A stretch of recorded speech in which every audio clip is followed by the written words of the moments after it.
Hello everyone, welcome to SD campus. और मैं सौम्या आपके लेके आई हूँ very very important topic, that is syllabus को, सैनिक स्कूल के सिलेबस को हमें किस तरीके से कवर करना है। सही तरीका क्या होना चाहिए सिलेबस को कवर करने का। जी हाँ, आप यहाँ पे देख सकते हैं सिलेबस को कवर करने का सही तरीका क्या होना चाहिए, जिससे कि आपका टारगेट यानी कि सैनिक स्कूल में एडमिशन लेना, सैनिक स्कूल में एंट्री लेना, वो बिल्कुल भी आपका खाली नहीं जाएगा। So don't miss this information is very important. Syllabus को कवर करने का सही तरीका क्या होना चाहिए, साथ ही इस वीडियो में मैं आपको ये भी बताऊंगी कि सिलेबस जो है सैनिक स्कूल का वो क्या है आपका, और उसको कवर करने का सही तरीका जो है वो बहुत इंपॉर्टेंट है जानना। देखिए, एक ही चीज को कवर करने के बहुत सारे तरीके हो सकते हैं।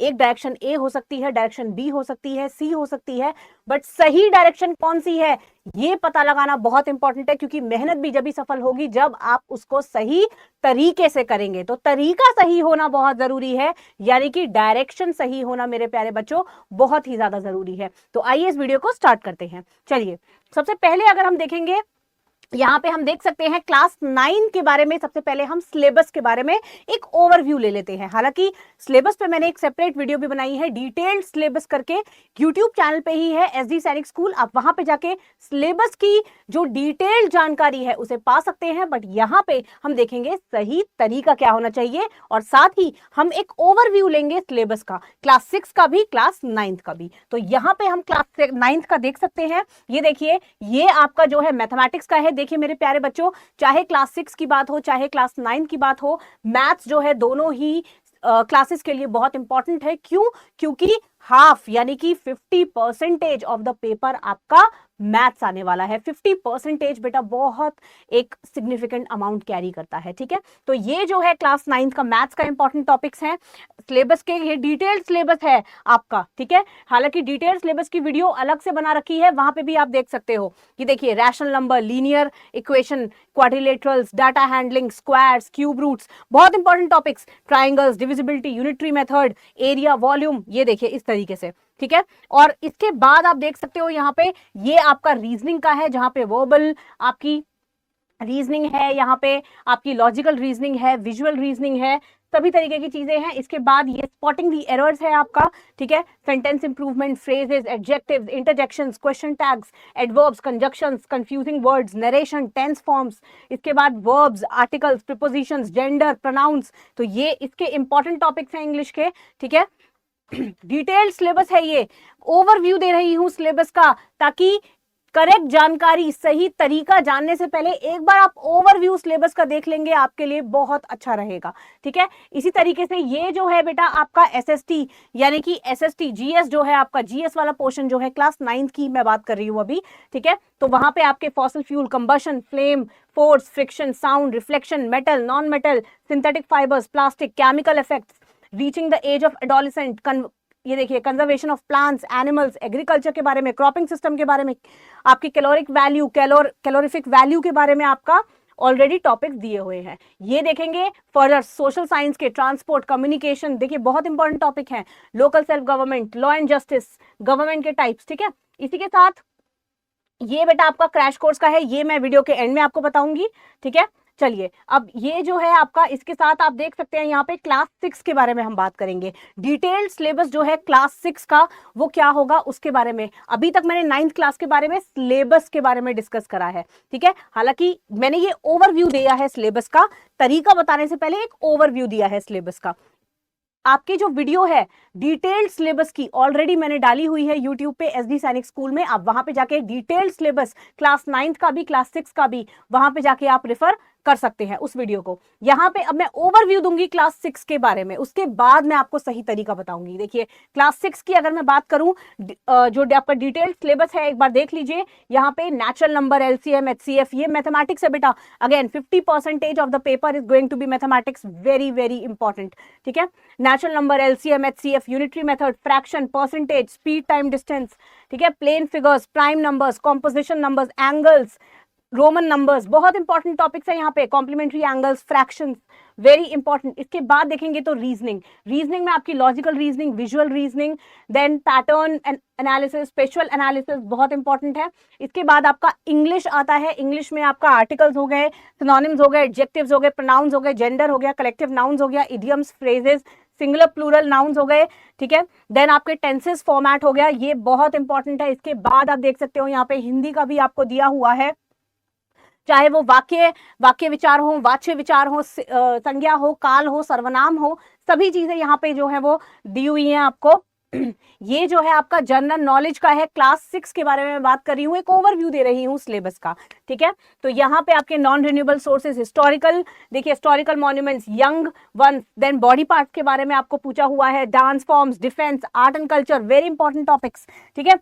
अब अगर आप देखोगे मेरे प्यारे बच्चों, सही तरीका क्या होना चाहिए, सही तरीका, ये तो मैंने ओवरव्यू दिया आपको, क्लास 6 का भी, क्लास 9 के सिलेबस का भी। अब तरीका यानी कि आपका डायरेक्शन, तो सही डायरेक्शन क्या होना चाहिए सिलेबस को कवर करने का। देखिए मेरे प्यारे बच्चों, डायरेक्शन आपको कैसे पता चलेगी, डायरेक्शन आपको दो चीजें गाइड करेंगी। एक पहली चीज है आपका PYQ, यानी कि हमें यह देखना होगा कि किस टॉपिक के सिलेबस, यानी कि सिलेबस के किस टॉपिक से कितने क्वेश्चन आ रहे हैं। अगर मैं एक एग्जांपल दूं आपको, यानी कि अगर मैं एक एग्जांपल दूं आपको, मान लीजिए मैं मैथ्स का एग्जांपल दूं, तो इसका मतलब ये है कि मैथ्स का अगर मैं एक एग्जांपल दूं, यानी कि, तो ये देखिए जरा, परसेंटेज जो आपका टॉपिक है वो सैनिक स्कूल में एडमिशन लेने के लिहाजे से बहुत इंपॉर्टेंट ये आपका टॉपिक हो जाता है। इसमें आपके अगर आप देखोगे तो 3 से 4 question, even more than that, ठीक है, चाहे वो क्लास 6 हो, चाहे वो क्लास 9 हो, क्वेश्चंस आने फिक्स हैं। इसका मतलब क्या है, इसका मतलब है ये टॉपिक जो हो जाता है वो आपका वेरी इंपॉर्टेंट कैटेगरी में बिलोंग करता है, वेरी इंपॉर्टेंट कैटेगरी में आपका बिलोंग करता है। इसी तरीके से देखिए, आप 3 कैटेगरीज बना लीजिए सिलेबस के टॉपिक्स की, 3 कैटेगरी। वो 3 कैटेगरी क्या होंगी, एक होगा जो वेरी इंपॉर्टेंट टॉपिक्स होंगे आपके, ठीक है, एक होगा जो आपके इंपॉर्टेंट टॉपिक्स होंगे, एक होगा जो आपके मीडियम टॉपिक्स होंगे। इस तरीके से आप उनको कैटेगराइज कर लीजिए। देखिए लो कैटेगरी में हम नहीं ले सकते, बिकॉज जो ट्रेंडिंग पैटर्न है, जो फास्ट ट्रेंडिंग पैटर्न है बेटा, हम नहीं आइडिया लगा सकते कि पिछले बार जो पैटर्न आया है या जो पेपर आया इस बार भी यही आएगा, गारंटी किसी चीज की नहीं है यहाँ पे, ठीक है। तो ऐसा बिल्कुल नहीं करेंगे कि किसी भी पार्ट का सिलेबस हम कवर नहीं करेंगे या कोई टॉपिक बिल्कुल छोड़ दिया, ये नहीं करना।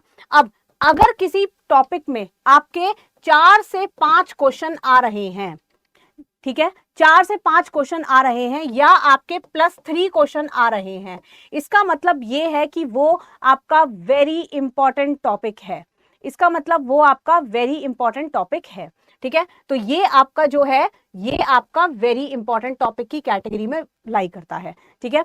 इसके बाद अगर आपके 2 से 3 क्वेश्चन तक बन रहे हैं उस पर्टिकुलर टॉपिक में से, तो यानी कि वो टॉपिक जो है आपका इंपॉर्टेंट टॉपिक में बिलोंग करता है, वो एक इंपॉर्टेंट टॉपिक है और वो एक इंपॉर्टेंट टॉपिक में लाई करता है। अगर आपका 1 से 2 क्वेश्चंस आ रहे हैं, या मान लीजिए उस पर्टिकुलर 2 ईयर आपके नहीं आए, तो आपका मीडियम कैटेगरी में वो बिलोंग करता है, मीडियम कैटेगरी में वो टॉपिक आपका बिलोंग करता है। मेरी बात आपको समझ में आ गई। अगर आपके 4 से 5 क्वेश्चन आ रहे हैं तो वेरी इंपॉर्टेंट टॉपिक है, 2 से 3 क्वेश्चन में आपका इंपॉर्टेंट टॉपिक है, और 1 से 2 क्वेश्चन या फिर क्वेश्चन नहीं आ रहे हैं तो वो आपके मीडियम कैटेगरी टॉपिक में बिलोंग करता है। तो ये 3 कैटेगरीज को हम वेरी कर लेंगे, very important topic, medium important topic, और साथ ही में आपका मीडियम। लो कैटेगरी मैं फिर बता रही हूं नहीं रखेंगे, क्योंकि एग्जाम का पैटर्न चेंज हो रहा है, ठीक है। तो ऐसा कोई भी टॉपिक नहीं होना चाहिए जो आप कवर ना करें। मेरी बात समझ आ गई, ठीक है। तो अब आपके दिमाग में ये आ रहा होगा, मैम हम कैटेगराइज कैसे करें कि कौन सा वेरी इंपॉर्टेंट टॉपिक है, कौन सा इंपॉर्टेंट, कौन सा मीडियम। देखिए मेरे प्यारे बच्चों, मेरी एक बात ध्यान से सुनिए। देखिए मान लीजिए आप इस तरीके से देखिए आप इस तरीके से कैटेगराइज कीजिए। मान लीजिए कि मैथ्स है आपका, यहाँ पे मैं मैथ्स का एग्जांपल देके आपको एक्सप्लेन करती हूँ, ठीक है। इसमें कितने टॉपिक्स आएंगे आपके, इसमें मान लीजिए आपके 20 टॉपिक्स हैं, ठीक है, बहुत अच्छी बात है, 20 टॉपिक हैं आपके। अब आप देखेंगे टॉपिक नंबर 1 क्या है, मान लीजिए वो टॉपिक नंबर 1 है LCM और HCF, ठीक है, LCM और HCF। अब आप ये देख लीजिए पास्ट के, ये LCM HCF है, पास्ट के आप 5 या 6 ईयर्स, ठीक है, यानी कि पास्ट के आप 6 ईयर्स PYQ यानी उठा लीजिए, ठीक है, इसको आप पिक कर लीजिए। उसमें देखिए कि LCM HCF से कितने क्वेश्चंस आते हैं या कितने क्वेश्चंस आए हैं। मान लीजिए आपके जो 6 साल के पैटर्न के अकॉर्डिंग 3+, 4+, 5+, 6+, यानी कि ये टॉपिक जो है वो वेरी इंपॉर्टेंट कैटेगरी में आ गया। मेरी बात समझ गए? ये टॉपिक जो है, और बेटा ये टॉपिक वाकई में वेरी इंपॉर्टेंट कैटेगरी में आपका लाई करता है, ठीक है। तो आपको कैसे जज करना है कि कौन सा टॉपिक वेरी इंपॉर्टेंट है, कौन सा टॉपिक आपका इंपॉर्टेंट है, कौन सा टॉपिक आपका मीडियम है, ये आप जज करेंगे पास्ट के 6 ईयर के PYQ पे एनालिसिस करके। इसे ही हम कहते हैं PYQ का एनालिसिस, ठीक है। सिलेबस के टॉपिक को देखना है, ये देखना है कि प्रीवियस ईयर क्वेश्चन पेपर में वो टॉपिक से कितने क्वेश्चन आए हैं, और उसके हिसाब से हमको इसको इस तरीके से कैटेगराइज करना है, ठीक है। क्या वो वेरी इंपॉर्टेंट है, वो इंपॉर्टेंट है, या वो मीडियम है। अब इतना काम अगर आपने कर लिया तो इसका मतलब ये है आपका सिलेबस जो है वो टिक लग जाएगा कि ये टॉपिक वेरी इंपॉर्टेंट टॉपिक है, ये इंपॉर्टेंट टॉपिक है, ये टॉपिक आपका मीडियम टॉपिक है। मेरी बात समझ आ गई, ठीक है। इसके बाद आप क्या करेंगे, अब मान लीजिए अब आपके जो है 20 में से, ठीक है बेटा, 7 to 8 टॉपिक ऐसे होंगे जो आपके वेरी इंपॉर्टेंट टॉपिक्स होंगे। इससे ज्यादा टॉपिक आपके वेरी इंपॉर्टेंट कैटेगरी में नहीं निकलेंगे, ठीक है। तो इससे ज्यादा आपके वेरी इंपॉर्टेंट कैटेगरी में टॉपिक जो है वो नहीं आएंगे। कितने टॉपिक होंगे आपके?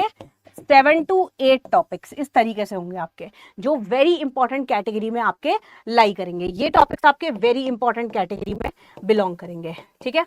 अब आप क्या करेंगे, यानी कि इन टॉपिक्स पे आपको ज्यादा फोकस करना है। आप एक एक दिन दीजिए इस टॉपिक को कवर करने के लिए, 2-2 दिन दीजिए इस टॉपिक को कवर करने के लिए, ठीक है। इससे ज्यादा वेरी इंपॉर्टेंट टॉपिक्स आपके नहीं निकलेंगे, ठीक है। अब मान लीजिए आपके 6 to 7 टॉपिक्स, 6 to 7 टॉपिक्स अनुमान ऐसे हैं जो आपके इंपॉर्टेंट कैटेगरी में लाई करते हैं, यानी कि आप इसको 1 दिन का समय देंगे। इनको अगर आप 2 दिन का समय दे रहे हो तो इनको आप 1 दिन का समय दोगे, इनको अगर आप 3 दिन का समय दे रहे हो तो इनको 1.5 दिन का समय दोगे, यानी कि बिल्कुल आधा समय दोगे, ठीक है। मेरी एक बात समझ आई आपको? मान लीजिए 7 to 8 टॉपिक आपके वेरी इंपॉर्टेंट टॉपिक्स हैं, ठीक है। तो इनका जो समय होगा बेटा वो भी आपका ज्यादा होगा, इनको जो आप समय दोगे वो भी आप ज्यादा दोगे। मान लीजिए आपके 6 to 7 टॉपिक्स जो है वो इंपॉर्टेंट टॉपिक्स में से है, अब इनको जो आप समय दोगे वो इनसे कम होगा पर मीडियम वाली कैटेगरी से ज्यादा होगा। यानी अगर आप इनको 3 दिन दे रहे हो एक टॉपिक को कवर करने के लिए,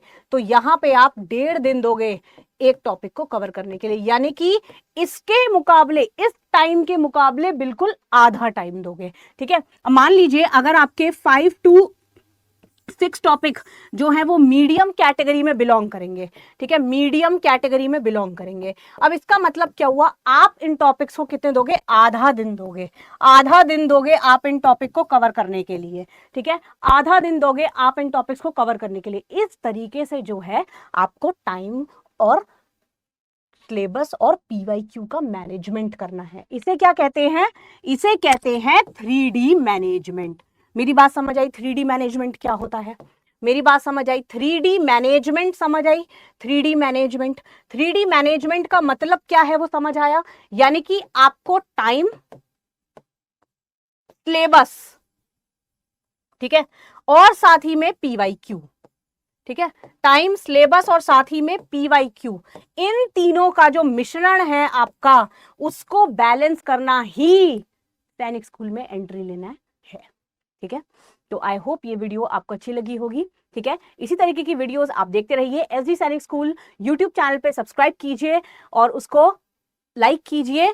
क्रैश कोर्स भी हमारा रिवील हो चुका है, ठीक है, क्रैश कोर्स हमारा आ चुका है, आप यहाँ पे देख सकते हो, ठीक है। क्रैश कोर्स जो है हमारा आ चुका है सैनिक स्कूल का, आप क्रैश कोर्स को अवेल कर सकते हो।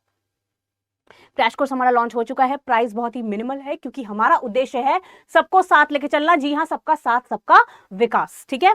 सो क्रैश कोर्स अवेल कीजिए, चैनल को सब्सक्राइब कीजिए, and thank you very much and bye bye and take care everyone.